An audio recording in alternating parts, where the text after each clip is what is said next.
Most people assume that if they're not struggling mentally, their brain must already be sharp. They believe focus, memory, and clarity are fixed traits you either have or don't.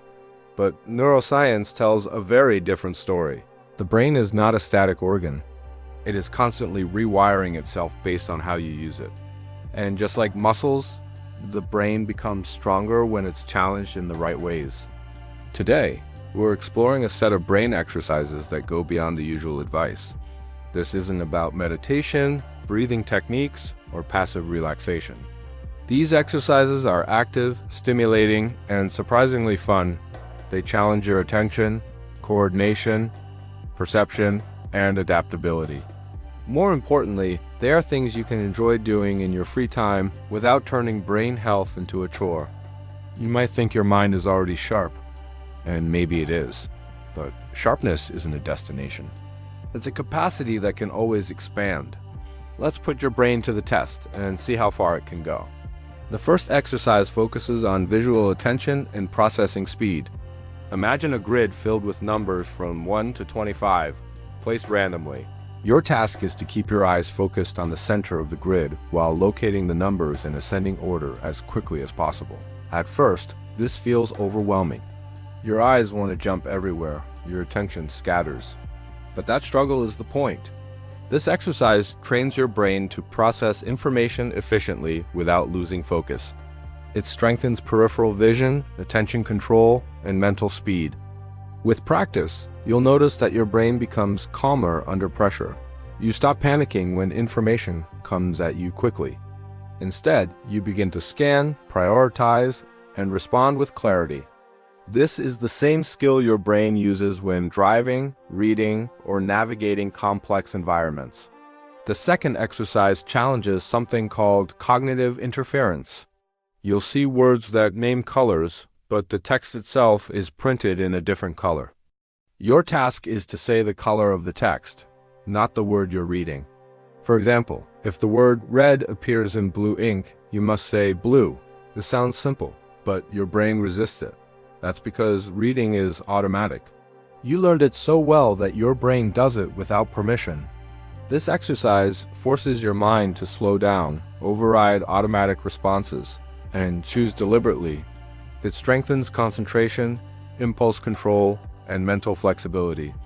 Over time, you will notice improved focus and a greater ability to stay calm when your brain wants to rush. The third exercise removes vision altogether. Close your eyes and try performing simple tasks. Write your name on paper. Draw basic shapes like a circle or a square. Type a short sentence on your phone without looking. These tasks feel strange because vision usually does most of the work for you. When you remove it, your brain is forced to rely on spatial memory, touch, and internal mapping. This activates different neural networks and improves body awareness.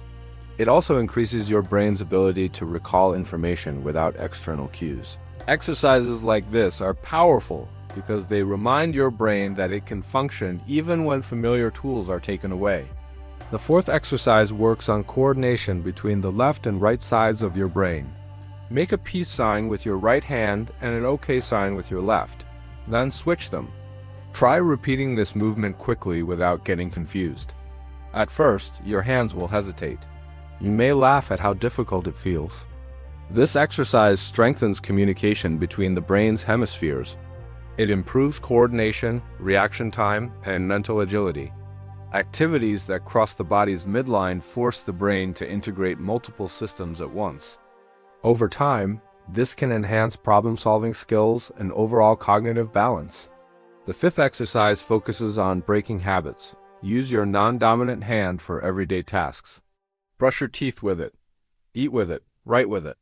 These actions feel uncomfortable, and that discomfort is exactly what stimulates growth. When you switch hands, your brain is forced out of autopilot. New neural connections begin forming. This improves adaptability and strengthens the mind-body connection. It also increases awareness, because tasks you normally do unconsciously now require attention. Small changes like this can have surprisingly large effects on mental flexibility. The sixth exercise involves brain-challenging games. Not all games are equal. Games that rely purely on repetition or reward loops don't strengthen the brain in meaningful ways. But games that require strategy, memory, and logic can significantly improve cognitive performance. Activities like chess, Sudoku, riddles, logic puzzles, and word games engage multiple areas of the brain at once. They train decision-making, pattern recognition, and long-term planning when done regularly. These games can improve memory and even slow age-related cognitive decline. The key is challenge, not comfort. If a game feels easy, your brain isn't growing. The seventh exercise involves reducing your dependence on technology. Modern tools make life easier, but they also outsource mental effort. When you rely on your phone to remember everything, your memory weakens. When you use calculators for simple math, your numerical thinking dulls. Try memorizing phone numbers. Calculate totals in your head. Recall grocery items without a list. This doesn't mean abandoning technology completely. It means using your brain first and tools second. When memory becomes your default, your confidence and mental sharpness grow naturally. What makes these exercises effective is not intensity, but consistency. You don't need hours a day. A few minutes of focused challenge is enough to stimulate change. The brain responds to novelty, effort, and engagement. Even short sessions can strengthen attention and clarity if done regularly.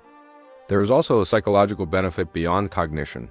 When you actively train your brain, you stop seeing yourself as mentally limited. You replace helplessness with agency. You begin to trust your mind again. This alone can reduce anxiety and mental fatigue. Brain health is not about avoiding decline. It's about building resilience. A resilient brain adapts under pressure, stays calm in uncertainty, and remains curious instead of fearful. These exercises are not just mental workouts. They are reminders that your brain is capable of more than you think. If you make brain training a habit, you'll notice subtle changes. Focus lasts longer, distractions lose their grip, thinking becomes clearer, and most importantly, you feel mentally alive. That's the real goal. Not perfection. Not genius. Just a brain that stays engaged, flexible, and awake. If you found these exercises useful, give this video a like and consider subscribing for more psychology-based content. Share your experience in the comments, especially which exercise challenged you the most. Until next time, stay curious and keep your mind moving.